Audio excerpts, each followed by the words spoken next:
बोना, ये शब्द सुनकर हमारे दिमाग में जो तस्वीर बनती है वो होती है कम लंबाई वाले इंसान की।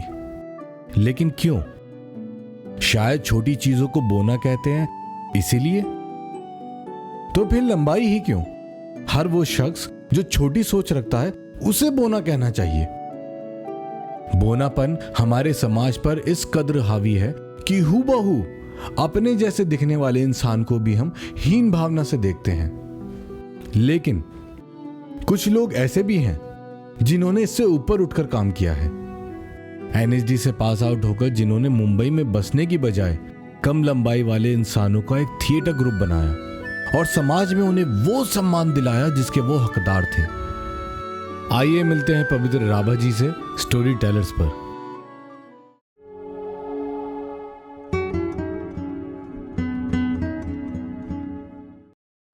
Hello sir. हेलो। आपसे मिलके बहुत अच्छा लगा।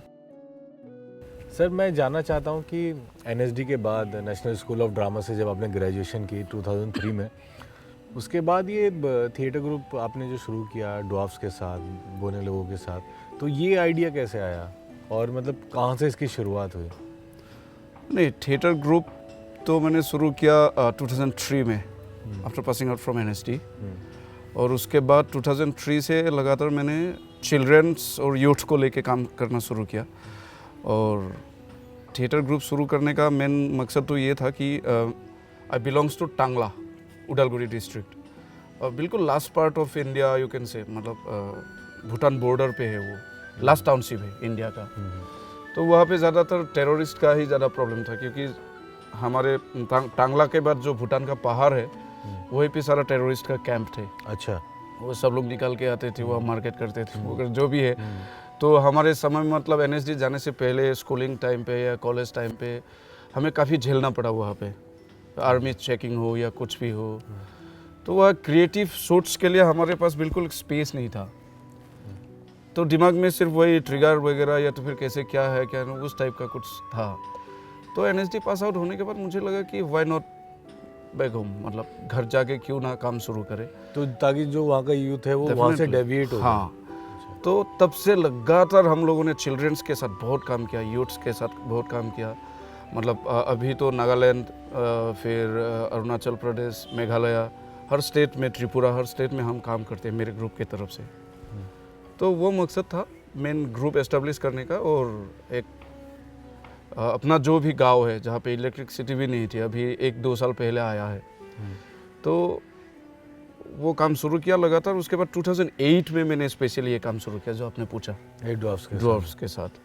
और वो एक अनुभव मेरे को मिला कि हम जब भी, मतलब जैसे आपने मिलते मेरे को हाय हेलो नमस्ते सर बोला, ये इंसानियत हम भूल जाते हैं जब ड्वार्फ को, उनको जब देखते हम, वही कहाँ से आ गया, शादी किया कि नहीं, या उनको देख के हंसते हैं।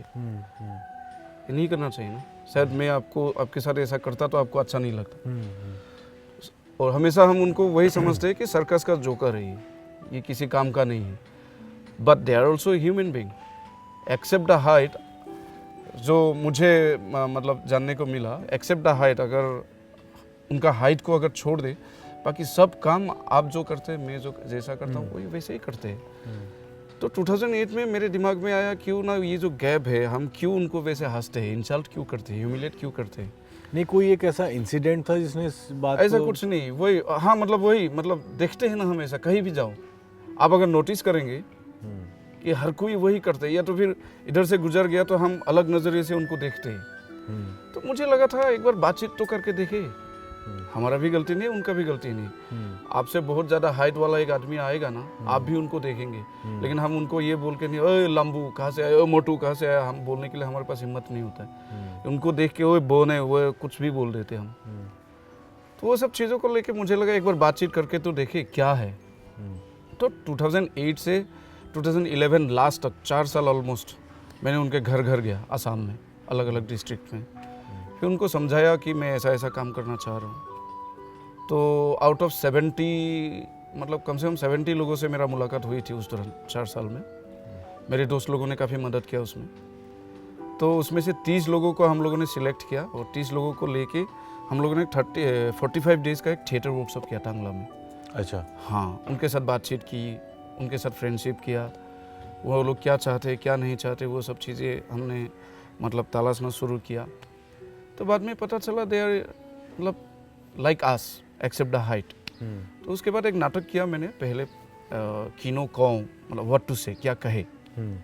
तो उस नाटक के जरिए उनका जो भी सपना है वो सारा चीज़ें हम बोलने के लिए कोशिश किया। और थिएटर, क्योंकि I belong to theatre, I pass out from National School of Drama, तो मुझे लगा कि थिएटर एक ऐसा माध्यम है जिसके जरिए हम आपसे रूबरू होकर बातचीत करते हैं, face to face. Otherwise I can make an film. Film बनाते तो उनको मतलब शूटिंग के बाद तो वो अपने घर में ही रह जाते, फिर मैं सीडी लेके घूमता रहता है पूरा वर्ल्ड। तो इसके वजह से मैंने नाटक किया कि नाटक में उनको ले जाके अलग अलग स्टेट्स में, दिल्ली में बहुत अच्छा रिस्पॉन्स मिला। तो आपको लगा उससे ज़्यादा इंटरेक्शन होगा शायद? यस। फिर इनका एक साहस बढ़ा, जैसे शाहरुख खान भी अगर एयरपोर्ट में जाते उसके लिए भी भीड़ इकट्ठा हो जाते। अब मेरा भी आर्टिस्ट जाते तो वहाँ भी भीड़ इकट्ठा होता है, लेकिन एक्टर बोल के नहीं कि वो ने इतना कहाँ से आ गया, लेकिन जाके जब बातचीत करते हैं तो तब पता चलता है कि दे आर एक्टर्स। सो वो चीज़ें है, लेकिन अभी थोड़ा बहुत तो चेंज हुआ है, कम से कम मेरा डिस्ट्रिक्ट में या जहाँ जहाँ हम शो करने के लिए गए, तो हमारे दिमाग में जो एक कॉन्सेप्ट था या अनजाने में हम जैसे उनको बर्ताव करते थे, जैसे हम बातचीत करते थे, वो थोड़ा बहुत बदलाव आया है। कम से कम वो बौने ना बोल के, जैसे आपको दर्पण करके बुलाते हम, तो उसका नाम लेके बुलाते हैं। वो मेरा कोशिश ये है कि उनको ऐसा ह्यूमिलेट ना करे, एक प्लेटफॉर्म उनको भी मिले, वो भी आईपीएस ऑफिसर बन सकते हैं, वो भी किसी एक बैंक का मैनेजर बन सकते हैं। जो लोग पढ़ाई छोड़ दिए थे उनको ला के वहाँ पे पढ़ाना शुरू किया। कुछ लोगों ने ग्रेजुएशन भी कर लिया, अभी वो लोग पढ़ाते भी है स्कूल में जाके, वर्कशॉप्स में। उन लोगों ने डायरेक्शन शुरू किया है, काफ़ी चीज़ें हो रही है। एक आपने 4 साल करीब घूमे, लोगों से मिले, किस तरीके का इंटरेक्शन रहा आपका? वो तो लास्ट में जैसे 45 डेज़ का वर्कशॉप किया मैंने, वो वैसा ही 1-2 दिन का वर्कशॉप होता था मेरा हर घर में। उनको भी लगता था ना ये क्या पागलपन है, मतलब क्यों हमें लेके जा रही है, क्या पढ़ाना चाह रहे हैं। कहीं फिर ये जाके वो दलाली तो नहीं है कि सरकार में हमें बिक देंगे, लेके जाएगा, उस टाइप का। काफ़ी समझाना पड़ा उनको कि मतलब आप लोगों को भी सम्मान मिले, आप लोगों के साथ हम ऐसा करना चाह रहे हैं, ये करना चाह रहे हैं, कि आप लोगों को अगर एक्टिंग करने का मन है तो शायद हम मदद कर पाए आपको। आप पढ़ाई छोड़ दिए हैं तो शायद आपका फिर से पढ़ाई शुरू हो जाए।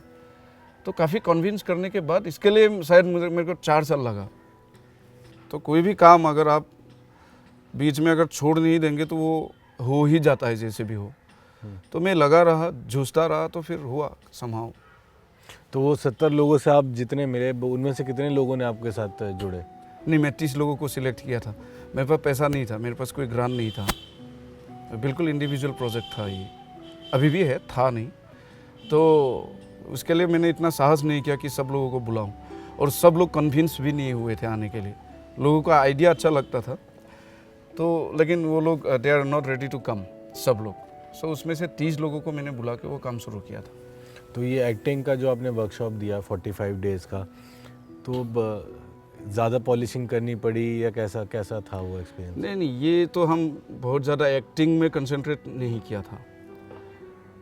इट्स लाइक जैसे हम चिल्ड्रन थिएटर वर्कशॉप वगैरह करते हैं, जो एनएसडी का हमारा कॉन्सेप्ट है, TI कंपनी का, दैट इज़ मतलब 4 हिस्सों में हम काम करते हैं, मतलब self, society, family and education.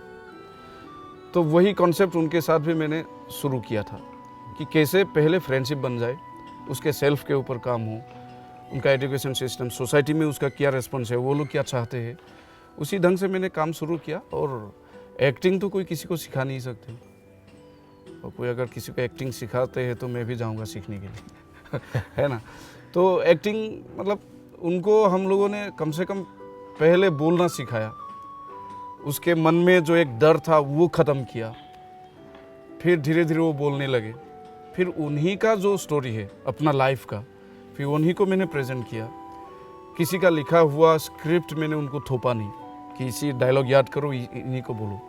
तो उसको मैंने इवॉल्व किया, पूरा प्ले को, पूरा स्टोरी लाइन मैंने इवॉल्व किया। उसके बाद उनको आसान लगने लगा, फिर होता गया। फिर मतलब एक्टिंग तो करते नहीं, एक्टिंग होता है। तो अच्छा किया, मतलब जो एक्टिंग किया उन लोगों ने, जो स्टेज में परफॉर्मेंस दिया, वो बाकी लोग तो पहले बार देखने के बाद मतलब वाव हो ही जाते हैं। मैं तो एवरीडे में मतलब उसके लिए मैं तैयार रहता हूँ कि इसके बाद क्या होगा। तो that was really nice experience. मतलब ये हर दिन, अभी तो मैंने जैसे आमार गाँव करके पूरा एक सेटअप बनाया वहाँ पे 5 बीघा ज़मीन पे, जहाँ पे हम सब लोग रहते हैं। तो वहाँ पे कम से कम 25-30 लोगों का खाना, नॉट ओनली द डॉर्स। वहाँ पे मेरा जो पुराना आर्टिस्ट है नॉर्मल, मतलब वो लोग भी रहते हैं। सब लोग मिला के 25-30 लोगों का लिखना, पढ़ना, खाना पीना, खेती बाड़ी सब हम वहीं पे करते हैं। तो सर आपने अभी जैसे वो अलग अलग जगहों से थे, उनको इकट्ठा करके आपने एक साथ रखा, उन्हें ओरिएंट करा, उन्हें ट्रेन करा अलग अलग चीज़ों में, सेल्फ में, सोसाइटी में, कैसे अपने आप को कॉन्फिडेंस बढ़ाया जाए उन सब चीज़ों में। तो अब किस तरीके के चेंजेस देखते हैं आप उनकी पर्सनैलिटीज़ में? नहीं, सबसे पहले तो वो लोग पहले घर से बाहर निकलने के लिए डरते थे अकेले। तो अब तो कितना भी दूर हो, आसाम का इस पर से उस पर तो अकेले चले जाते हैं आजकल। लोगों से कॉन्फिडेंटली बात करते हैं, उससे ज़्यादा और क्या चाहिए। बाकी तो स्टेज में परफॉर्म करना अलग बात है। हाँ तो सर वो मैं जानना चाहता हूँ, आपका जब आपने ग्रुप शुरू किया तो किस तरीके के स्ट्रगल्स आपने फेस करे, किस तरीके की प्रॉब्लम्स थी? पता नहीं बड़ा मुश्किल सवाल है। स्ट्रगल, आई डोंट नो किसको स्ट्रगल कहते हैं। मेरे लिए लगता है कि सुबह उठ के रात को सोने तक स्ट्रगल ही स्ट्रगल है। कुछ ऐसा हो जिसने सबसे ज़्यादा मोटिवेट किया हो कि हाँ मेरे को कुछ और करना है? NSD सेकेंड ईयर में थे तब मैं टंगला वापिस आया। वापिस उस दिन शायद टीचर्स डे था, और तब मेरा लंबा लंबा बाल था, दाढ़ी भी और ज़्यादा था, और तब और ज़्यादा स्ट्रॉन्ग था मैं। That was like 2001 I think, 2001 और 2002। तो बहुत प्रॉब्लम था टंगला में। उस दिन टीचर्स डे था तो वहाँ पे क्लास व्लास किया। मैं काफ़ी दिन के बाद आया टंगला, मतलब NSD से वापिस। वो आर्मी का जो भी है वो तो बदलता रहता है, तो उसमें भी कोई इन्फॉर्मर होते हैं, उन लोगों ने शायद बोला होगा कि ऐसा ऐसा एक लड़का आया है। तो दिन भर क्लास करके ख़त्म करके हम रेलवे स्टेशन के पास जाके हम रोटी वोटी खा रहे थे। सडनली मैंने देखा कि 5-6 गाड़ियाँ घाट घाट घाट घाट करके निकला, ऐसे लगा दिया मेरे इधर। अच्छा। उन्होंने क्या हो गया सर? तो नहीं चलो तुम क्या करते हो? बैग वैग चेक किया, वहाँ से काफ़ी सारा फूल निकला, टीचर्स डे था तो मेरे को सब लोगों ने गिफ्ट दिया था। ये क्या है? मैंने बोला कि नाटक करता हूँ यार, दिल्ली में रहता हूँ, मेरा ग्रुप है, ये है, टीचर्स डे था तो ये सब मिला। नहीं आपको जाना पड़ेगा कैंप। फिर मेरा एक यूपी का बाइक था, UP 32X6707, तो उसमें आर्मी बैठे, मेरे को गाड़ी में बिठाया, दोनों तरफ आर्मी। तो मेरे को कैंप ले गया। फिर टांगला में हल्ला मच गया कि पवित्र को उठा के ले गए। फिर वहाँ पे जो भी मेजर वेजर जो भी उनका था, उन लोग बातचीत हुई। तो मैंने बोला कि मैं ऐसा। अरे यार तुम लोग तो हीरो को उठा के लाए यार, चलो कॉफ़ी वॉफ़ी पिलाओ। तो काफ़ी बातचीत किए, उन लोगों ने कंग्रेचुलेट किया मेरे को, करो यार तुम भी हमारा ही काम कर रहे हो, बंदूक तो तुम्हारा अलग है, हम तो हथियार लेके घूमते हैं, लेकिन तुम्हारा हथियार बहुत अलग है, उसको कंटिन्यू करो और हम तुम्हारे साथ हैं। तो ये सब चीज़ें होता रहता है, ये कभी नहीं भूल सकता मैं। तो आपको ये लगा कि एक नाटक एक ऐसा माध्यम हो सकता है जिससे यूथ को थोड़ा सा इधर बिल्कुल डेविएट। मैं तो कहता हूँ कि आई एम नॉट डूइंग नाटक, I am doing theatre. I don't know उसको कैसे डिफ्रेंशिएट करें लोग। सर आप यूथ के लिए क्या मैसेज देना चाहते हैं? जैसे मैं पहले से भी बोलता रहा कि आप जब तक किसी चीज़ों को लेके आप जब भी काम शुरू करते हैं ना, उस काम में अगर फोकस करके डेडिकेशन के साथ अगर आप आगे नहीं बढ़ेंगे तो कुछ नहीं कर सकते। क्योंकि हम जितना भी स्टिल मी ऑल्सो, मतलब हम यंग एज में जितना भी चाहते कि हमेशा हमें मतलब 2 दिन में नाम चाहिए, 2 दिन में पैसा चाहिए, 2 दिन में फेम चाहिए, वो हो ही नहीं सकता। क्योंकि हम अगर 60 साल जीते, अगर 60 इयर्स के बाद भी आप 100 साल तक जीना चाहते तो 60 साल में कुछ तो करके जाना पड़ेगा, तभी तो आप जिंदा रहेंगे। हम तो 10 साल के लिए सोचते कि कल ही पैसा चाहिए, कल ही नाम चाहिए। जो मेरे भाई बंधु है, जो भी यंग मतलब जनरेशन है, आपको पेशेंस रखना बहुत ज़रूरी है, डेडिकेशन रखना ज़रूरी है, फोकस क्लियर रखना ज़रूरी है। तभी शायद 60 साल में जो किया वो मतलब हज़ारों साल तक मतलब आपका काम जो है वो दिखाई देगा। ठीक है, आपसे मिलकर बहुत अच्छा लगा sir. and I really feel motivated after meeting you. Thanks. अच्छा Arun. लगा मेरे को पकड़ा